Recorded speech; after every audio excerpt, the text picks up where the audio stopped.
না, এটা তো ওদের ওদের যেই ব্যাপারটা যেমন দেখা যাচ্ছে, এটা তো একটা বাইরে কোথাও না, তো এটা নিশ্চয়ই একটা ঘরের ভিতরের ছবি টবি হবে। এখন কার সাথে কোথায় কি সম্পর্ক, ভাই বোনের সম্পর্ক, সেটা বলে ওরা শুনে আসছি এতদিন, এবং সেটাও ছিল। এখন কার সাথে কেমন কি ধরনের সম্পর্ক, একটা ছবি দিয়ে যদি যাচাই বাছাই করা হয়, সেটা যারা নাকি এটা এটা এটা এটার এক দুইজনই তো জীবিত আছে, দুজন মরে যায়নি, পৃথিবীতে আছে। দুজনকে জিজ্ঞেস করলেই তো এর প্রমাণ হয়ে যাবে যে আসলে কি সত্যি না মিথ্যা।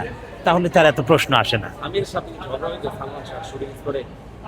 না, কখনো শুটিং স্পটে না, সামিরাকে শুটিং স্পটে দেখিনি।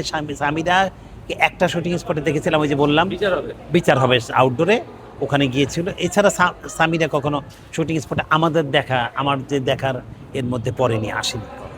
বিচার হবে শুটিং করে, ওদের কি ঝগড়া হইতো বা না, দেখতে? বিচার হবে তো কোনো ঝগড়া টগড়া দেখে নেই। তখন তো দেখলাম ওর মা, সালমানের ছোট ভাই বিল্টু নামেই চিনতাম ওকে আমরা, ওকেও দেখেছি ওখানে। তারপরে আন্টিকেও দেখছি, সবার সঙ্গে তো ভালোই দেখলাম। ফ্যামিলি একটা ভালো একটা সুন্দর সারাদিন ছিল ওরা। সন্ধ্যা পরে রাত সন্ধ্যা 7টা 8টার দিকে চলে আসলো। খারাপ লাগেনি, আমি কোথাও জানি না, মানে একটু তাদের মানে পারিবারিক ব্যাপার, পার্সোনাল ব্যাপার। এটা ঘরের ভিতরে কোথাও কেমনে জনসম্মুখে কিংবা আমাদের শুটিং স্পটে আমি দেখিনি। সামিরাকে আমি একদিন দেখে, ওই যে একবারই দেখেছি বিচার হবে, এছাড়া না। প্রায় আমি আসতে হয়তো বা, কিন্তু আমি তো আর প্রায় সব ছবিতে ছিলাম না। যেই ছবিগুলিতে ছিলাম, যেমন বিচার হবে আউটডোরে ছিলাম, তখন আউটডোরে দেখেছি, এটা বললাম। আর এমনিতে আমি আমরা যতগুলি ছবি করেছি, যেমন অনেক ছবি করেছি, অনেক অনেক গান, না কোনো গানে কখনো সামিরাকে দেখি। শাবনুরের সাথে একটা কথা হচ্ছে যে সালমান শাহ শাবনুরের সাথে সম্পর্ক, এই বিচার হবে করছেন, তারপর বুকের ভিতরে আগুন করছেন, ওইসব শুটিং স্পটে কি শাবনুরের সাথে কোনো সম্পর্কের গুঞ্জন শুনেছিলেন কিনা সালমান শাহ? বা আপনি এমন কোনো কিছু কোনো চোখে পড়ছে কিনা যে শাবনূরের সঙ্গে তার প্রেম প্রেম ভাব বা হ্যাঁ। কিছু? না, গুঞ্জন যেটা গুঞ্জনই ছিল, কিন্তু ওরা যখন মানে ক্যামেরার বাইরে, আমরা যখন থাকতাম ক্যামেরার বাইরে, হয় না, নায়ক এক জায়গায় বসে, নায়িকা এক জায়গায় বসে, একটু একটু মানে কথাবার্তা বলে, খুনসুটি হয়, এমন এমন দেখি নাই, এমন কখনো ছিল না। সালমান তো বসতোই না, দেখা গেলো এখানে কথা বলছেন, নায়িকা কথা বলছে, নায়িকা হয়তো প্রোডিউসারের সঙ্গে কিংবা ডিরেক্টরের সঙ্গে কিংবা ডান্স ডিরেক্টরের সঙ্গে কথা বলছে, কিন্তু ও চলে গেছে আরেক জায়গায় উঠে, ও এক জায়গায় স্থির ছিল না। ও দেখা গেছে ওখানে ফাইটারদের সাথে কথা বলছে, কিংবা নেক্সট কোনো ছবির প্রডিউসার দাঁড়িয়ে আছে, ডিরেক্টর দাঁড়িয়ে আছে, তাদের সঙ্গে কথা হতো। আর কাজ করতে গেলে তো একজনের সঙ্গে একজনের ভালো একটা ইন্টিমেসি, একটা ভালো সম্পর্ক হয়, সেটা সুসম্পর্ক হয়। এখন প্রেমের ব্যাপার যেটা, সেটা তো আমাদের মানে বলে সবাই, এটা তো একটা মুখরোচক গল্প হিসেবে যেটা চলে আসে। তো একটু যদি বলতেন আসলে সেই সময়ের অভিজ্ঞতাটা। না, বরাবর তো ভালো। ওর সঙ্গে শেষ বুকের ভেতরে আগুন, ওই ছবির কাজ করলাম। তারপরে মায়ের অধিকার, এই দুইটা কাজ, ওইটাই শেষের দিকে কাজ। বুকের ভিতর আগুন ওইটাই শেষ কাজ ছিল। তার 2 দিন পরে আমরা আউটডোর চলে গেলাম, ও শুটিং করলো। ও তখন মায়ের অধিকারের গানের একটা পার্ট করছিল, শাবনাজারও, সেটা এখন যেটা 9 নম্বর ফ্লোর, ওই ফ্লোরটাতে শুটিং হচ্ছিল। আমাদের গাড়ি ছিল বাইরে দাঁড়িয়ে, আমরা কক্সবাজার যাব।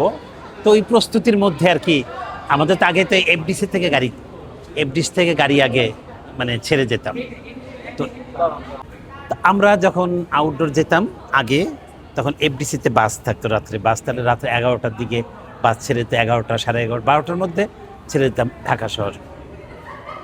তো ওরকম যাওয়ার জন্য প্রস্তুতি ছিল, আমরা যাব। তার আগেই কিন্তু শুটিং করেছি ওর সাথে বুকের ভিতরে আগুন গানটি, ওই গানটি, পাথরে লিখিব মুছে যাবে যাবে, এই গানটি, হৃদয় লিখেছি তোমার নাম, এই গানটা ছিল। ওই গানের শুটিং করে তারপর চলে গেলাম।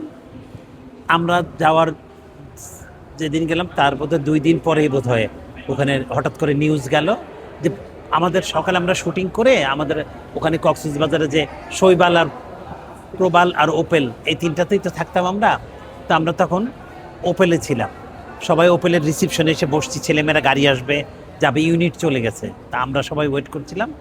এর মধ্যে কেমন যেন একটা পরিবেশটা কেমন যেন, আমাদের আমির হোসেন বাবু, আমার ওস্তাদ, উনি দেখলাম শুধু উপর নিচ করছে আর বাইরে যাচ্ছে, ভিতরে আসতেছে। তো হঠাৎ করে উনি দেখলাম কি বসে পড়লো সোফার উপরে বসে পড়লো। বসে পড়ার পরেই হঠাৎ করে সবাই শুনতে পারলো যে সালমান শাহর এই এই কাহিনী।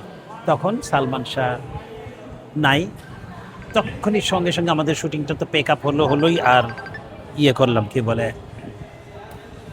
শুটিং পেক আপ হয়ে গেল। শুটিং পেক আপ হয়ে যাওয়ার পরে তখন আমরা ওখানে সবাই কান্নাকাটি। এইটা হচ্ছে ওর সঙ্গে লাস্ট স্মৃতি। আর এমনি অসংখ্য স্মৃতি আছে। আমরা যখন এই বিচার হবে ছবির কাজ করতে আউটডোর গেছি, বিশেষ করে ওইটা বলবো, এটা গ্রামের গান ছিল, হুমায়ুন ফরিদি ভাইয়ের সাথে একটা গান ছিল, মোরল চাচা যায় রে বিয়ে করিতে। ওই বিয়ের সময় অনেক মজার মজার স্মৃতি। সালমান সবাইকে মানে চিমটি কাটতো, ঢিল দিত, মানে রিহার্সেল করছি হঠাৎ করে দেখা গেল কেউ কোনোখান থেকে কোনো একটা নিয়ে ঢিল মেরে অন্যদিকে তাকিয়ে থাকতো, এরকম।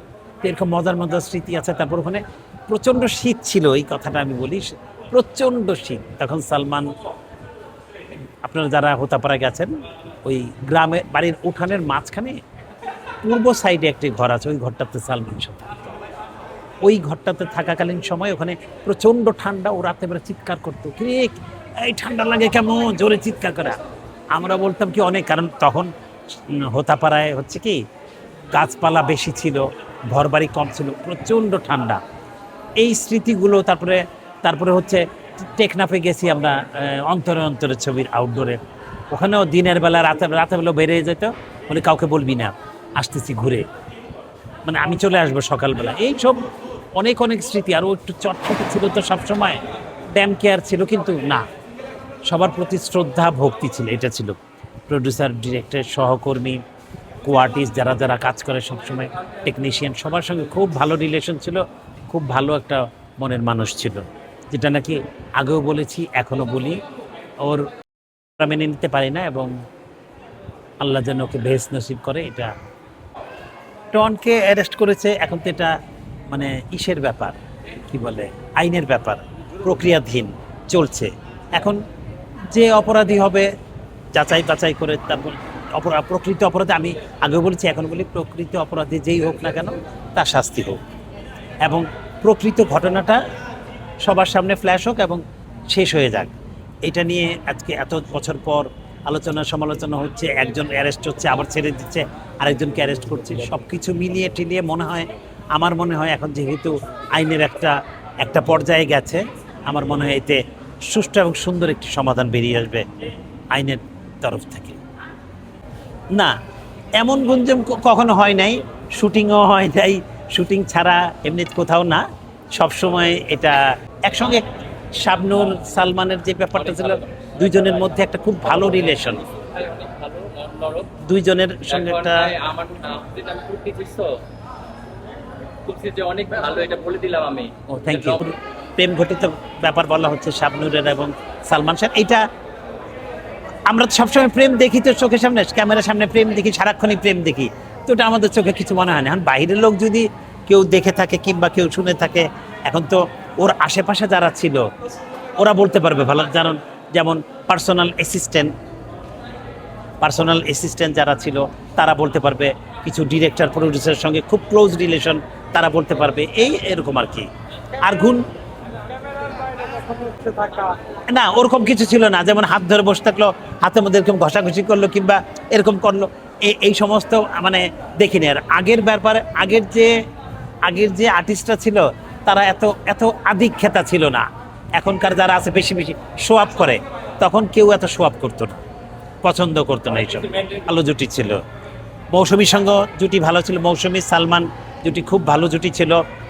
ওদের দুইজন একসঙ্গে আরও ভালো ছবি পেত, আমাদের ইন্ডাস্ট্রি, আমাদের অনেক ভালো ভালো ছবি হতো। সালমান শাহ সঙ্গে শাবনূরের খুব ভালো একটা জুটি ছিল, শাবনাজের সঙ্গে খুব ভালো জুটি ছিল, তার লিমার সঙ্গেও ভালো কাজ করেছে। তারপরে আরেকটা মেয়ে ছিল, না বেশি করতে পারেনি, কিছু ফাইট টাইট, কিছু সিকিউরিটি, মানে হয় না মাঝখান থেকে করছে। তো কিন্তু ছবির গান টান খুব কিন্তু হিট, এবং ওই ছবিটা খুব ভালো ছিল। ওই ছবিটা ভালো হয়েছে, মানে পরবর্তীতে রিলিজের পরে বুঝতে পারলাম যে না, আসলেই ভালো লাগছে, পাবলিক ছবিটাকে নিয়েছে। এই তো সালমানের ইতিহাস, তবে আমি চাই সুষ্ঠু তদন্ত হয়ে সুষ্ঠু একটা বিচার হোক, এবং বিচারটা শেষ হোক, এবং সবাই এর থেকে হয় কি কিছুদিন পর একটা করে অস্থিরতা চলে আসে সবার। সাথে কখনো কথা হয়েছে আপনার না 96-এ? না না না এরপর আর কখনো ওই যে 92-93 যখন সালমান মরার আগে না না না আমার ওই যে Shooting বিচার spot-এ? না শুটিং ওই যে শুটিং স্পটেই বিচার হবে, এছাড়া আর কথা হতো না। না থ্যাংক ইউ